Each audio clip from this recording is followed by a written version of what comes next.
Estamos en Santa Cruz, pero ¿dónde se encuentra exactamente Santa Cruz? ¿Podríamos decir que esta provincia se sitúa en el sur de la Argentina? ¿O tal vez a 2.400 kilómetros de Buenos Aires? Ubicar implica de algún modo relacionar un espacio con otro. Siempre estamos cerca o lejos, al sur o al norte de algo. Los santacruceños se autoperciben como situados en la lejanía, pero ¿lejos de qué? ¿Lejos de los grandes centros urbanos y todas sus posibilidades políticas, educativas y culturales? ¿Lejos de donde se toman las decisiones?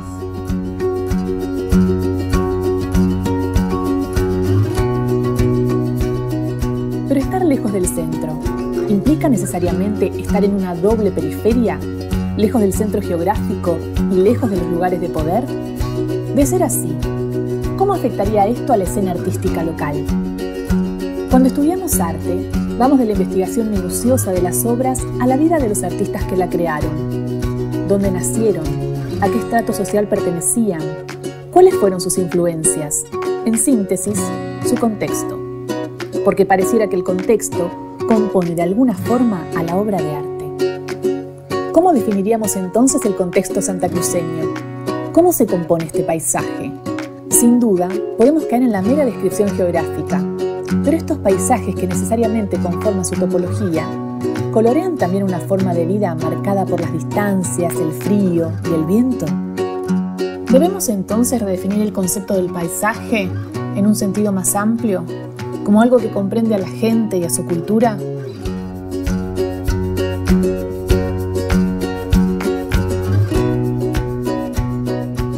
¿Cómo es que este paisaje se ve reflejado en la obra de los artistas santacruceños? ¿Es la obra un reflejo de su espacio-tiempo?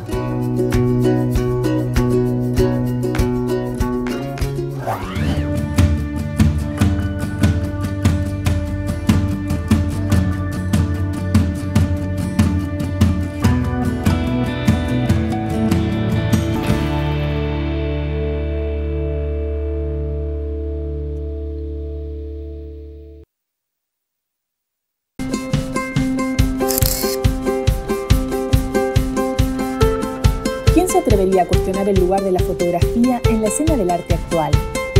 Frente al surgimiento de millones de fotógrafos amateurs, es válido preguntarse, ¿qué es lo que distingue a una simple fotografía que acabo de tomarme de una obra de arte?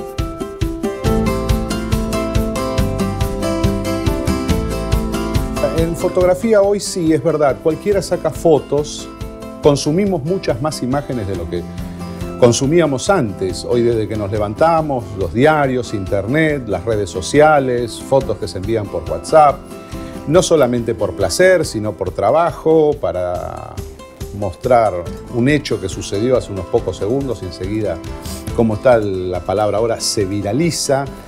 Pero dentro de lo que es la fotografía, yo lo que noto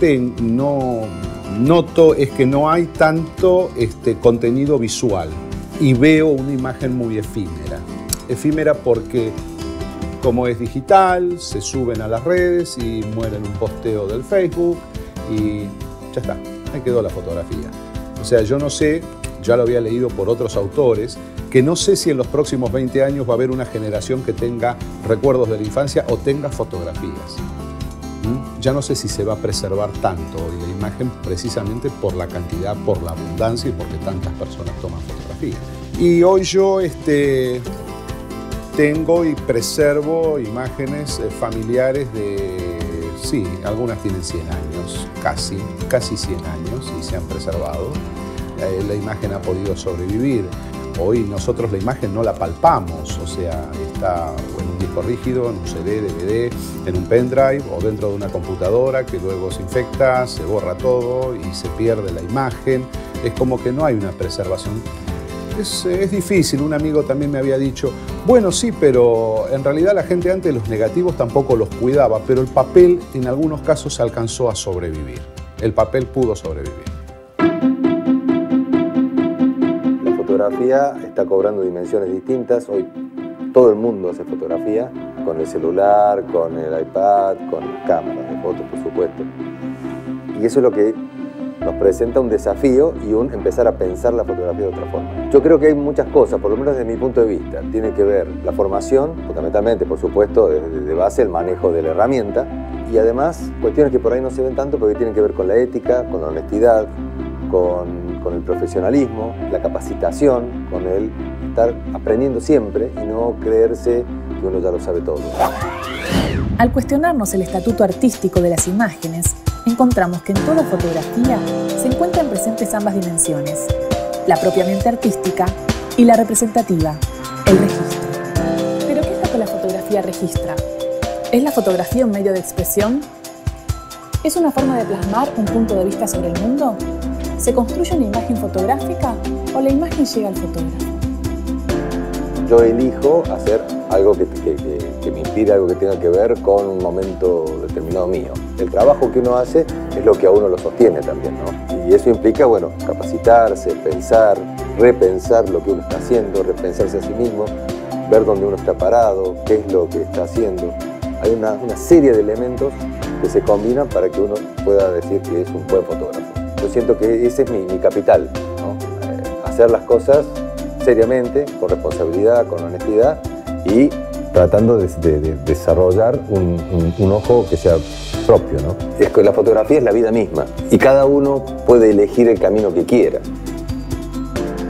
Más allá de dominar la técnica, porque la técnica es una cosa que se puede adquirir, el tema es que esa imagen pueda contar algo, ¿verdad? Hoy se tira demasiado, total, por decirlo medio entre comillas, es gratis, o sea, antes nosotros teníamos que mandar la película a revelar, teníamos que hacer las copias porque era la única manera que podíamos verla. Hoy las podemos ver casi inmediatamente o en el visor de la cámara, o las podemos ver desde un celular, desde una tablet, enviarla por un correo electrónico, por redes sociales. O sea, la imagen la tenemos en el momento, incluso los dispositivos móviles ya aceptan lo que es la edición de la imagen. O sea que prácticamente nosotros la imagen se dispara mucho más, pero a veces con menos sentido, ¿verdad? Con menos sentido se dispara. O sea, no hay un trabajo previo de decir, bueno, vamos a tratar de comunicar por medio de la imagen algo, sino simplemente se dispara más. Pero es una consecuencia propia de yo le llamo de esta época. En este programa nos encontramos frente a la punta del iceberg, donde lo perceptible es solo una pequeña parte, pero lo que lo sostiene es la gran masa sumergida. Son las personas, las tradiciones y los paisajes que conviven en el extremo sur. Muchos son los artistas que toman este iceberg como objeto. ¿Cómo se verá Santa Cruz bajo el lente de fotógrafos como Horacio Córdoba o Eduardo Aguirre? ¿Sus imágenes son un registro? Y si es así, ¿ese registro es su mirada? Una fotografía implica observar y redescubrir lo que está debajo del velo de la cotidianidad. Me he volcado más a esa parte que es el estudio.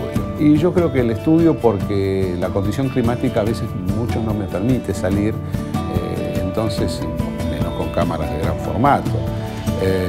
Entonces, bueno, en estudio manejo yo la luz, estoy en mi mundo, hago lo que me gusta y lo puedo realizar a mi antojo y no dependo si hay sol, no hay sol, si está nublado, si tengo mucho contraste, la luz la manejo yo.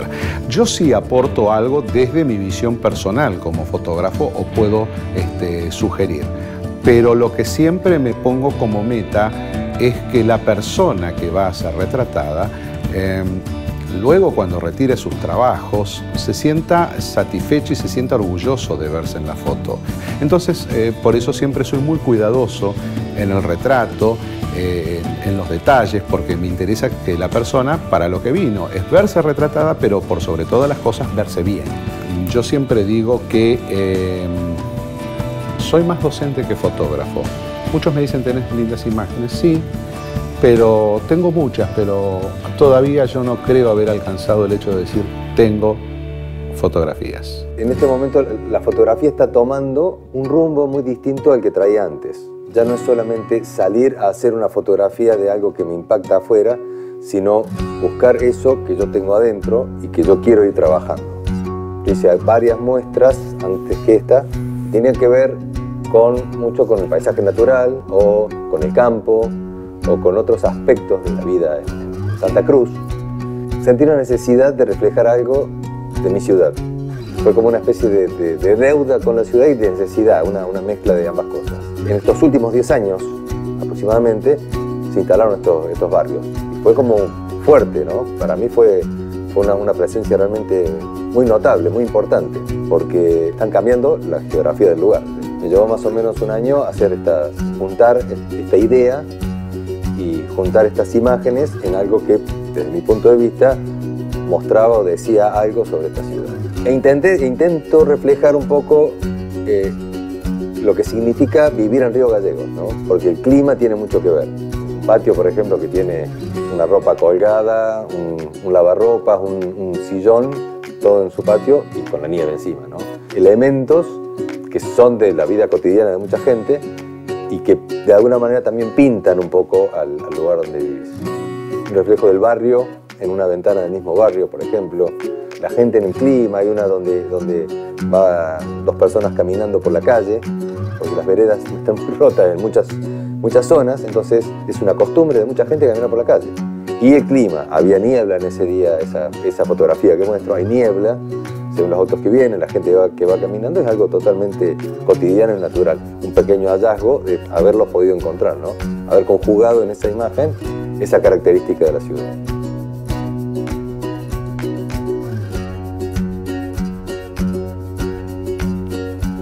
¿Cómo me defino a mí mismo?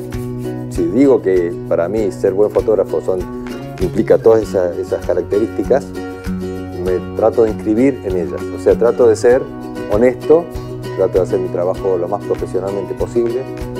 Soy serio, no me da lo mismo una foto que otra y trabajo mucho. Yo vivo de la fotografía. No vivo de otra cosa que no sea hacer fotografía. Y no quiero vivir de otra cosa que no sea eso. Yo trabajo para y por la fotografía. Yo vivo por la fotografía. Santa Cruz es sinónimo de cordillera, llanura, glaciares y viento. Mucho viento. Y casi como un cliché, podemos pensar la obra de los artistas santacruceños como influenciada y atravesada por el paisaje y las distancias. Y nos da para pensar. ¿Qué es lo santacruceño en la obra de los artistas locales? ¿En qué territorios reales o imaginarios se sitúan estos artistas para crear?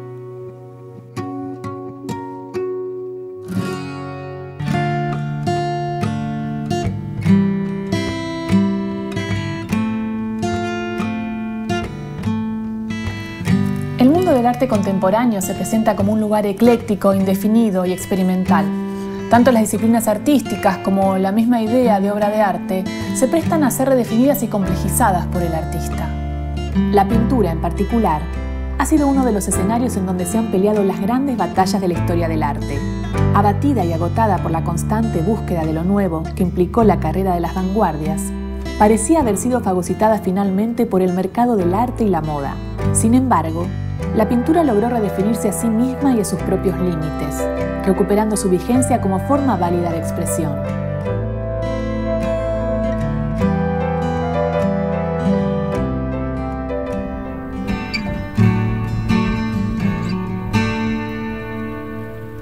Es re difícil encontrar una buena definición para arte. Estamos buscando, todos los que nos interesa el arte contemporáneo, y pienso que es el arte para mí. Y bueno, el arte tiene que ver con la forma en que vivo, porque es algo que me pasa todo el tiempo. No lo veo como algo que está separado de mí. Hago arte desde que me levanto a la mañana hasta que me voy a dormir. Pienso en arte todo el tiempo, estoy todo el tiempo haciendo cosas, pensando cosas, proyectando. Así que es como, no sé, algo que está conmigo, ¿no? Convive conmigo, o es parte de mí, como muy fuerte.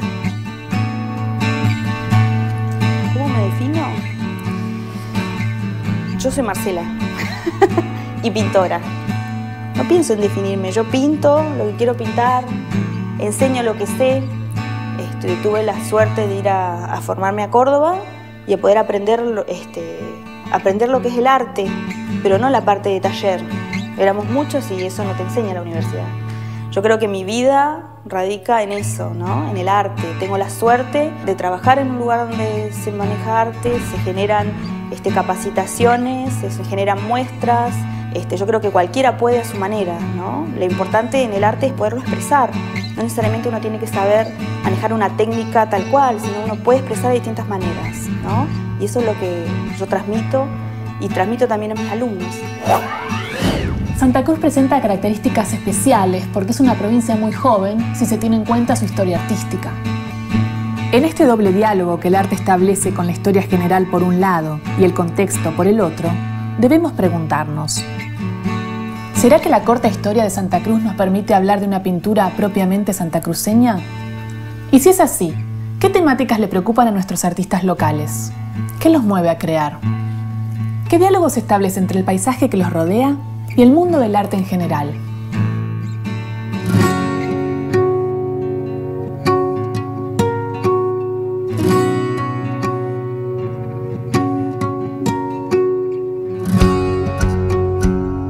Lo que yo hago es un paisaje muy del sur y lo que hago es todo un trabajo de color, ¿no? Eso es lo que trato de captar en toda la primera serie que hice, que era la parte del ferrocarril, justamente todo con una temática nostálgica de lo que fue el ferrocarril en Río Gallegos y más que nada los restos, ¿no? Y toda esa nostalgia de la infancia se sumó y quise reflejar y hacer presente en las pinturas a través del color esa historia nuestra que se perdió y que nadie la veía, ¿no? Son pequeños momentos de felicidad, ¿no? Que yo recuerdo. Y ahora quiero volver a Gallegos. Estamos pasando por una situación un poquito difícil. Produce mucha tristeza ver cómo está hoy Río Gallegos. Perdón, me emociono porque sí, toda la situación que está viviendo el país como artista me toca mucho. Y la verdad que quiero volver a ver mi Gallegos como era antes, como lo viví en la infancia y en mi vida. La gente caminaba por la calle, disfrutábamos el clima, disfrutábamos la ciudad. Y quiero volver a captar eso en mis pinturas. O sea, yo tengo un proceso de pintura de mucho tiempo. Yo trato de establecer esa comunicación con la pintura. Por ahí empiezo haciendo unos pequeños bocetos. Digo, bueno, quiero captar el sillón de mi infancia, mezclado con mis gatos, que son mis compañeros hoy. Quiero captar también la atmósfera de las cortinas, que se mueven con el viento. Entonces viene un solcito que abre a la mañana una pequeña brisa. Yo trato de captar ese movimiento del viento. Los cielos también son muy especiales. Cada una, bueno, la serie de trenes tiene cada una un cielo particular de un momento dado que yo observé, que fotografío, los tengo guardados y hago como una composición de una imagen de la otra que veo, que me recuerdo. O sea, no es que hay, o sea, pinto tal cual como lo que veo en la foto. No, trato de incorporar cosas de sensaciones y percepciones mías del lugar donde estoy pintando. Hay un trabajo de crear un clima. Muy raro que mis obras tengan el color del pomo. Siempre hay algo, un detalle que hace la diferencia. Esa pincelada hace la diferencia. Esa sombrita hace la diferencia, ¿no? Sí hay partes dentro de la pintura que son miméticas, que tratan de representar la realidad. En realidad no es una mímesis, sino que se ve que es una pintura, no es algo que parece una foto, no. Hay una pintura y hay otras partes que no, que por ahí no quiero. O sea, yo trato de guiar al espectador lo que quiero representar y lo que quiero que se observe y sea el objeto principal de la obra. Es como un documento, la obra es un documento de cualquier artista. Hay artistas que trabajan la fotografía, la escultura y yo quiero pintar.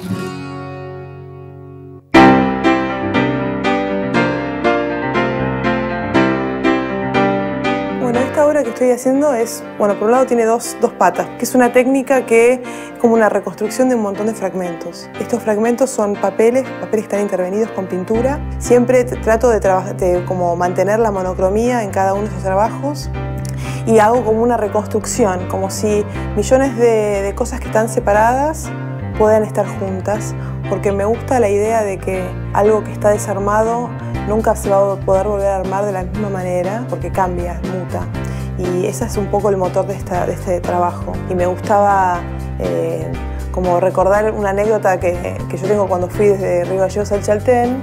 Me encontré con un puma en camino al lago del desierto. Y ese instante fue como un instante muy potente, porque el puma es un animal, bueno, muy bello, pero al mismo tiempo que te da como un poco de de pánico, entonces me gustaba esa sensación y me parecía que podía reconstruir ese puma con esta técnica y hacerlo de escala real y poder como generar ese impacto si ibas transitando este bosque y lo podías encontrar por ahí, a ese puma. Pertenece a una serie que se llama Espíritu de los Tiempos, que yo hago esta intervención del bosque en cada espacio donde me invitan a hacerlo, con árboles de lenga, y la pintura es súper aguada y la transparencia me interesa para contar que pueden ser como unos fantasmas, o el bosque puede estar quemado, o puede ser un bosque que perdió toda vida. El bosque es como un refugio, pero también está en la intemperie. Me gustaba como en relación a la cama, que también es la intimidad y es el refugio, pero también es un lugar donde uno está completamente expuesto a todo, a la soledad, a la compañía, a la vida y a la muerte. Y así que bueno, esta idea de este bosque como un poco de fantasía que también tiene que ver con los límites y con los límites entre la tierra y el mar. Es un bosque que está en Fuerte Bulnes y uno cuando se para ahí se siente muy pequeño frente a este mar. Además me encanta porque el mar parece mucho más grande, no es un mar como los mares atlánticos que uno lo ve como a la distancia. Este es un mar que uno lo ve y se te viene encima y es de este color azul. Entonces hay como una mezcla de estos elementos que a mí me gusta trabajar. Hace no muchos años, hablar o definir a una persona como artista no generaba ningún tipo de debate, porque había un cierto grado de acuerdo sobre lo que significaba ser un artista. Hoy en Santa Cruz, como en muchas partes del mundo, la palabra artista genera todo un dilema semántico.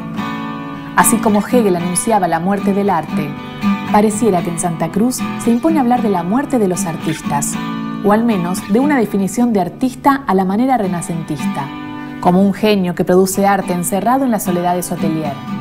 Ser artista y vivir del arte, por estas latitudes, implica desdoblarse en múltiples roles y funciones. Los artistas hoy son docentes, gestores, curadores y críticos. El proceso de convertirse en artista los coloca en un terreno de experimentación, en donde la vida misma se vuelve una obra de arte. El artista realiza una escultura de sí mismo, dándose una forma que le es propia. Pero ese desdoblarse, ¿significa también desdibujarse? En una sociedad donde la tendencia es cada vez más hacia la especialización del trabajo, resulta bastante asombroso cómo los artistas santacruceños son cada vez más versátiles. Hacer múltiples actividades, ¿será vivido por los artistas como un obstáculo o como una ventaja para crear en el extremo sur? Es un múltiple rol. Es lo que pasa con el arte hoy. El artista ya no es más esa persona que está torturada y que tiene mucha angustia y que tiene que expresar lo que siente, porque si no se muere o se corta la oreja, y que está en el taller y que no vende un cuadro y que muere pobre, ¿no? Hoy, por suerte, los artistas no tenemos que tener ese mambo. Algunos lo tendrán, otros no. Pero nosotros creo que los artistas contemporáneos sabemos que el arte es un laburo. No es un don divino, es un laburo que hacemos. Entonces nos tenemos que bajar un poco de esa cosa del mito del artista y hacernos cargo de que somos parte de esta sociedad. Y esto me impulsa y también me interesa trabajar en otros espacios del arte. Por ejemplo, la curaduría, o la gestión cultural, o la docencia, que yo creo que es igual de importante para mi trabajo que ser artista. No me parece como que es más importante ser artista que ser docente, o que ser curador, o que ser gestor cultural. Es una manera de llevar adelante lo que yo pienso. Si yo quiero que Río Gallegos sea un lugar donde hay artistas y se trabaje y sea un lugar que trascienda, vamos a tener que crear una escena. Y para crear esa escena tenemos que trabajar todos. En un mundo tan falto de certezas, donde ni siquiera la palabra arte tiene un significado unívoco y preciso, ¿se puede hablar de una dimensión comunicativa que persiste? ¿O en cambio podemos decir que resiste?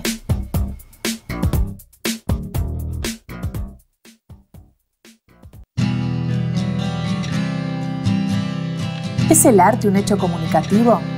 ¿Existe en el arte esta intencionalidad?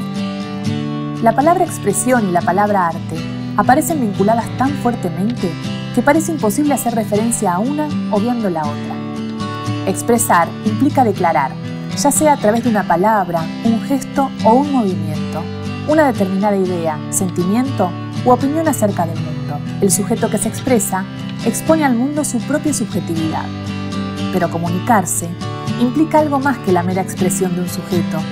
Necesita de otro que entre en diálogo con esa expresión y complete el circuito. A mí me gusta ser fundamentalmente un comunicador, en este caso de la experiencia que he vivido, y esa es mi verdad, esa es mi realidad, es lo que yo hago. No hay otra cosa. Yo tengo como una misión que es el recurso teatral, utilizarlo para la malvinización, porque en mi vida están cruzadas las dos cuestiones, ¿no? Malvinas y el teatro. El arte es una herramienta fundamental para poder expresarse. Los artistas siempre estuvieron muchas veces en la historia perseguidos, porque son aquellos que reflejan una realidad que algunos quieren ocultar. Tal vez sea en el campo de las artes escénicas donde se hace más evidente esta dimensión comunicativa del arte. La inmediatez de las artes escénicas genera un vínculo con la audiencia. El artista y el espectador conviven en un mismo tiempo y espacio que los modifica a ambos. Ahora bien, ¿qué diálogos se establecen entre el teatro y el público en Santa Cruz? ¿Qué temáticas convocan o acercan a los espectadores? Mi obra habla de la guerra, de la niñez, de la adolescencia y de la posguerra. Yo hablo de la experiencia mía y de lo que le pasa a la mayoría de los veteranos de guerra. Mi gran temor al principio era decir, ¿qué pensarán mis compañeros? ¿Por qué tiene una mirada mía? Mirá si no le gusta. Y resulta que no. Resulta que muchos venían, me abrazaban y me decían, Andrés, es lo que queremos decir y no nos animamos, qué bueno que vos podés hacerlo. Y para mí fue un regalo de parte de ellos también. Porque corría el riesgo de ser una mirada muy individual. No, había logrado mancomunar muchas de las cosas que ellos también comentan o que hablamos los veteranos de guerra. Nosotros hicimos una función en el Chaltén, un 2 de abril, y cuando llegué al Chaltén, los chicos, para no asustarme, me dijeron, mira, no va nadie a las obras de teatro. Llegamos, pusimos las luces, pusieron las cosas los chicos y empezó a llegar gente, empezó a llegar un montón de gente, había como 150 personas. Todo el mundo quería hablar sobre Malvinas. Hasta que veo a una. Ahí le digo, ¿vos no sos Claudia, la novia de Juan Carlos? Yo te conocí en las islas, Claudia. ¿Cómo puede ser eso, no? Me acuerdo, en el medio de la guardia, Juan Carlos que me habla. Y en el medio de la oscuridad, sin nada de luz, Claudia. Lejos de los grandes escenarios, el mundo del teatro en Santa Cruz parece girar en torno a la producción independiente, que al no llevar sobre sus espaldas la pesada carga de una exigencia en torno a los resultados de la boletería, puede elegir libremente sus temáticas adaptándose a la agenda política y cultural de la región. No hay ni partidismo detrás de lo que yo hago, ni hay ninguna intención. Solamente a través de este espectáculo que hago, Silencio Ficticio, es que conozcan un poquito más de la historia y aprovechar a que hay muchos veteranos de la guerra vivos por aquí, a saber cómo era. Digo, para que no nos cuenten y nos vendan en el librito con autor la historia, escrita generalmente por estrategas, por diplomáticos, y hablan de cosas que está todo bien. Digo, pero cuando uno va a una guerra, va el que fue a la escuela conmigo, va el vecino, no va el diplomático, ni el político, ni el estratega. Entonces, a ellos le pasan otras cosas. Digo, no comer, como yo le explico a los chicos a veces en la función, durante 15 días, no comer un asado durante 15 días, no comer el frío que uno vive en estas zonas, el hambre, todo eso es verdad. Y eso no está en los libros. Las vivencias no están en los libros. Esto es lo que digo, de contar la historia a través del arte por la vivencia misma. Generalmente, después que yo hago la obra, que es una obra que puede durar 45 o 50 minutos, lo que hago es pedirle a la gente, comentarle un poco por qué le hago la obra y pedirle si quieren hacerme alguna pregunta. Y generalmente nos quedamos mucho tiempo La última vez nos quedamos 2 horas y media hablando. No se movió nadie. Porque todo el mundo tiene algo para contar, sobre todo en Santa Cruz, que ha vivido la guerra intensamente.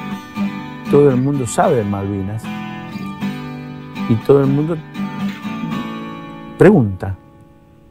Y está bueno, es un intercambio. Por eso digo que lo mío es como más comunicador que artista en este punto, ¿no? Lo que pasa es que La Guardia es así, es como un viaje, sin nada de luz, un frío desconocido. Son 8 horas esperando en la más completa oscuridad. Y ahí nos quedamos, Claudia y yo, en el medio del salón. Y ustedes saben que en Entel había como 20 mujeres que nos miraban alrededor. Claudia y yo. Solo faltaba Juan Carlos.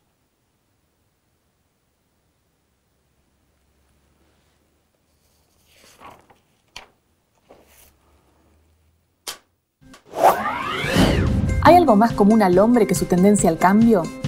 El paso del tiempo trae inexorablemente cambios que pueden ser apenas perceptibles o increíblemente evidentes, pero de una forma o de otra, no podemos menos que afirmar que la vida significó siempre movimiento. La danza es movimiento y desde este sencillo lugar establece una relación afectiva con todos los seres humanos.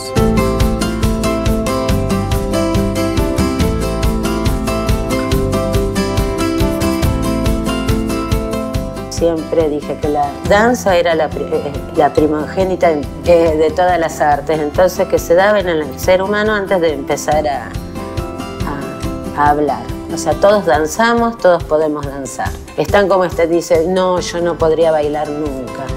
No, si bailaste antes de hablar, o sea, vos bailabas. El universo de este arte es en ocasiones simplificado y reducido a la danza clásica, pero abarca desde complejas formas coreográficas hasta el simple caminar de un hombre.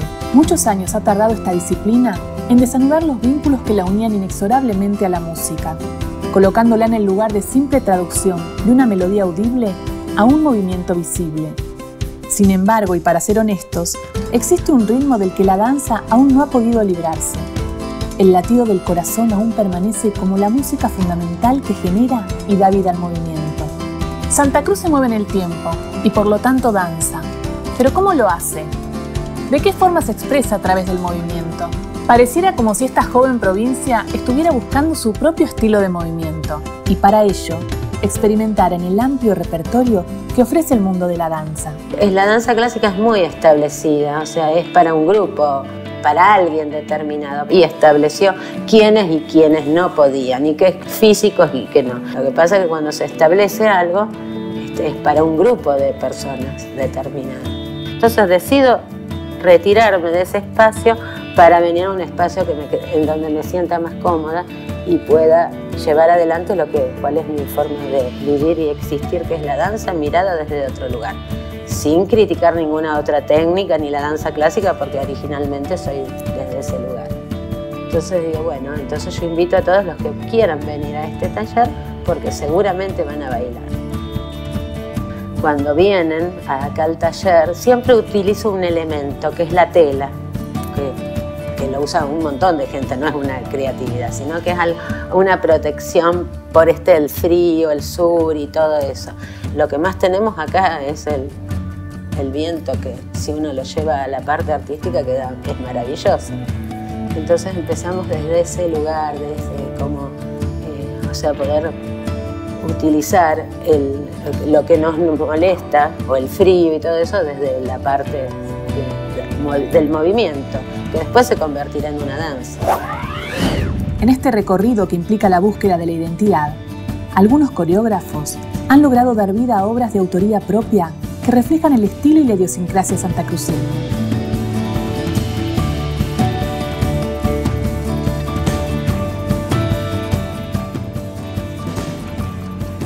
¿Cómo se piensa el movimiento en un territorio en donde la población pasa la mayor parte del tiempo puertas adentro?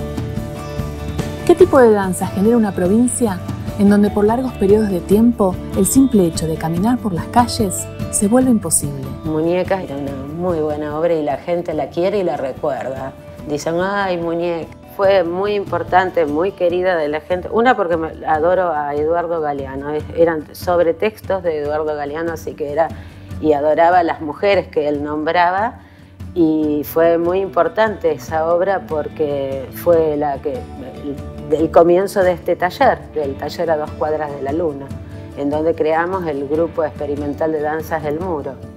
Hacemos obras del grupo El Muro y obras del taller, que ahora se convirtieron en obras porque no es una simple muestra. Pina Bausch decía, el cisne que anda apaciblemente debajo del agua tiene las patitas trabajando, apacible por ahí y siempre trabajando. Eso es el mensaje. Mientras que en otras provincias los artistas están embarcados en la búsqueda de superar los valores estéticos del pasado, Santa Cruz podría decirse que intenta encontrarlos, generar una tradición y una identidad propia. En otras palabras, encontrarse. Esta provincia existe como una presencia real que interpela a los artistas como una fuerza que busca ser representada. Pero, ¿qué es lo que finalmente puede hacerse visible a través del arte? ¿Cómo se representa una fuerza, un latido, una potencia?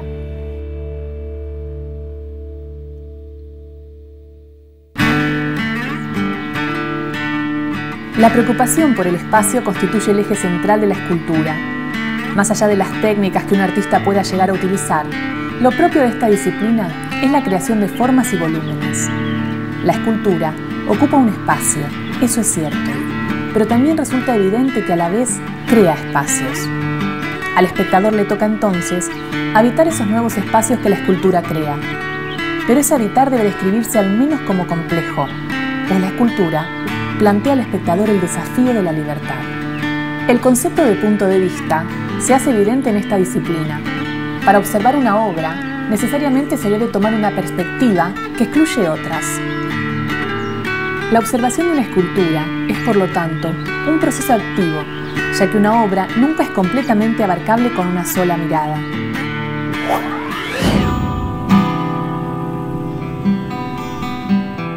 Yo cuando entré en la escuela de arte yo pensaba que iba a salir como eso como Dalí, que iba a salir con la boina, el moño, iba a salir ¿viste esas cosas? Es más, estoy un poquito frustrado. Tenía potencial para la escultura. Porque siempre estuve trabajando con fierro, con la 3D, con la realidad. Yo boceto en cualquier hoja. Por ahí estoy trabajando y el boceto vuela. Lo voy a buscar por allá cuando me acuerdo.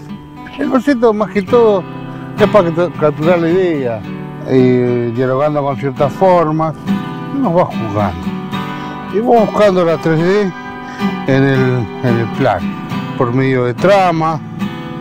La trama es importante porque la trama aparece en la escultura después. Si quieres hacer chapa batida, yo no puedo estar haciendo un boceto geométrico o estático, porque automáticamente con el golpe ya se hace orgánico, busca una curvatura la chapa. El escultor es un creador de espacios, pero también es un habitante de un paisaje geográfico y cultural con características particulares. ¿Cómo utilizan entonces los escultores santacruceños su propio habitar como inspiración para crear? Cuando el habitar significa no solamente ocupar un lugar, sino también vivir en él. Hay fuerzas inconscientes que te dicen, bueno, busca el arte porque eso te va a ayudar a expresarte y a sanar angustias que tenés por dentro. Es como un psicólogo. Eso es muy irónico. En realidad para mí es algo positivo porque para mí me río, porque la ironía es algo graciosa, ¿viste? Sutil, ¿viste? Es como que lo digo y no lo digo, y ahí estoy, y lo estoy diciendo. Después pongo mucho lo que soy yo en el trabajo. Vieron que no hay cosas por ahí, más allá que hay sensualidad, pero no hay la delicadeza y lo prolijí, porque yo no soy así, con el overol los guantecitos ya puestos, el guardapolvo, todo con el equipo para poder hacer algo. No, yo soy así, yo vengo y si me tengo que quemar el culón, me lo tengo que quemar. Ojo, el tema también te obliga, ¿eh? Vos agarrás un tema y vos por más que sea así, si el tema tiene que salir la delicadeza y la tenés que buscar. Trabajaba mucho en fragmentación. Como me dan retazo en las metalúrgicas, y te dan pedacitos, y yo no tenés que, y es materia. A base de eso uno se le va ingeniando y construye una forma de expresar con esos pedacitos de metales que arman el ala, la forma del cuello. Esa se llama la lucha del ave fénix. Yo la pala la represento con el ave fénix, siempre quiero decir. El ave lo trabajé de una manera que está dolido ahí. Esa en sí es agresiva porque el que corrompe la paz es con agresividad, ¿o no? Pues lo podemos llevar la obra de lo más simple a lo más complejo. Pero por ahí embarrocar a veces no sirve. Uno va haciendo cada vez más simple el arte. Con que tires 2 o 3 líneas bien orientadas, el público se da cuenta. Igual lo va a disfrutar tanto que una maraña de conceptos metidos ahí a la fuerza. Me gusta que el público vaya, mire, impacte, lo vea, lo analice, que al menos les moleste o al menos le diga, ah, ¿qué pasó acá? Vos embarcate en esa nave, yo te estoy dando la nave, ahora vos embarcate, ahí está el juego. La historia del arte está plagada de anécdotas y sin dudas, Marcel Duchamp y su obra Fuente constituye uno de esos momentos que de tanto ser contados se han transformado en míticos. Este artista francés logró impactar al mundo de su época cuando en 1917 presenta un mingitorio en una galería de arte. Esta actitud lúdica y atrevida de Duchamp instaló, sin embargo, una gran pregunta para los teóricos y los artistas del mundo. ¿Qué es el arte si todo, desde una caja de jabón hasta una rueda de bicicleta, puede ser arte? En este juego en el que los límites se han vuelto más permeables, los artistas contemporáneos encuentran en el mundo del arte una libertad inigualable. Como dice Marcelo Oise Moyano, ningún arte es más verdadero que otro, ni más falso históricamente que otro. ¿Cómo viven esta libertad entonces los artistas santacruceños? ¿Qué sucede cuando producen sin tener que enfrentarse al deber ser?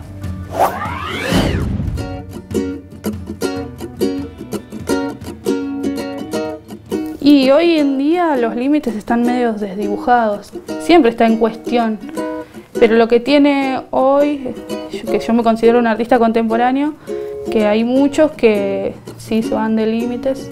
Los límites es lo ético de cada uno.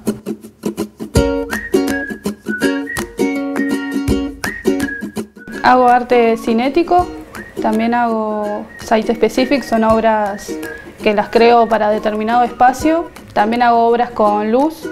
Mis obras más que nada son estéticas, no tengo un mensaje político ni de amor ni de odio, que son los principales temas en el arte, sino más bien busco el efecto visual en el espectador. Como trabajo mucho con el efecto entre el espectador, el ojo, lo psíquico, es como eso más que nada busco.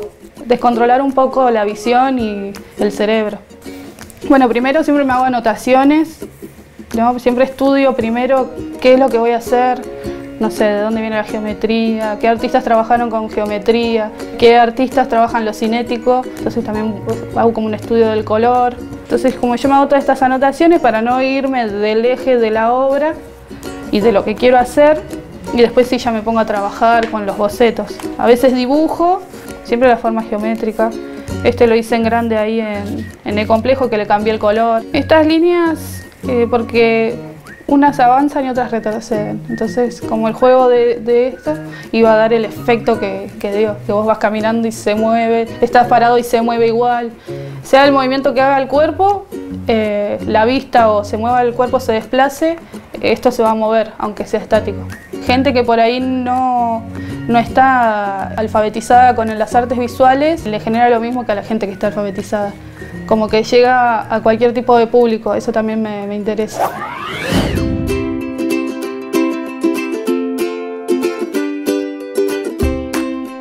Hoy Me definiría como un cruce de disciplinas. A mí me gusta el diseño, también me gusta la arquitectura, me gusta la pintura, me gusta la música, me gusta el video. Es como que en realidad soy como una apasionada de la imagen, ¿no? Y todo el tiempo trato de saber qué hay más allá. Cambios surge por una experiencia propia. A principios de los 90 yo me mudé a Río Gallegos, soy de Buenos Aires, entonces estuvimos como 5 o 6 años mudándonos de lugar en lugar. Una de las casas a las que nos mudamos, que fue nuestra porque un tiempo vivimos con unos tíos, pero lo que recuerdo era que la casa estaba por encima del piso. No eran como los edificios que yo veía allá que salían de la tierra, ¿entendés? Directamente. Y esta obra creo que define un poco lo que te decía antes, esto del cruce de disciplinas. Es pintura, pero a la vez tiene mucho de calco, tiene un poco de imágenes arquitectónicas, tiene texto, tiene imagen propia. Creo que el montaje llamó mucho la atención igual, que no estuvieran como todos los cuadritos, ¿entendés? Uno al ladito del otro. Esto era como todo disparejo, era como un mundo de ideas, así como todos los recuerdos puestos en la pared. Yo recuerdo las cosas que hice cuando era chiquita y los lugares en los que viví. Entonces al espectador le quería presentar ese desafío. Bueno, acordate vos de los lugares en los que viviste. Y aparte porque hay mucha gente que se vino de otros lados, ¿entendés? Acá hay mucha migración y de acá todo el tiempo la gente se quiere ir. A veces me parece como que la ciudad está un poco como descuidada, pero creo que es la falta de identidad o de apropiarse del lugar que le hace falta a la gente, a que no estás de paso en un lugar y ese es el momento. Como dijo Gustavo Cerati, siempre soy y hay que estar ahí. Mar adentro, observo la punta de un iceberg y pienso que porque he visto, he comprendido. Pero al sumergirme en el mar, la otra cara del iceberg me enfrenta y pienso, ¿es la realidad aquello que veo? ¿O por el contrario, lo que permanece oculto a mi vista? Cada obra de arte se nos acerca con una inocencia que también posee la punta de un iceberg. Parece simple, tangible, abarcable. Y es solo cuando creemos que la hemos comprendido que realmente vemos la inconmensurable inmensidad de diálogos que esa obra establece, no solo con el resto del iceberg, que permanece oculto, sino con el conjunto de los mares y océanos que la rodean. En ese momento, volvemos a ser simples seres humanos que han quedado perplejos, y el arte vuelve a ser arte.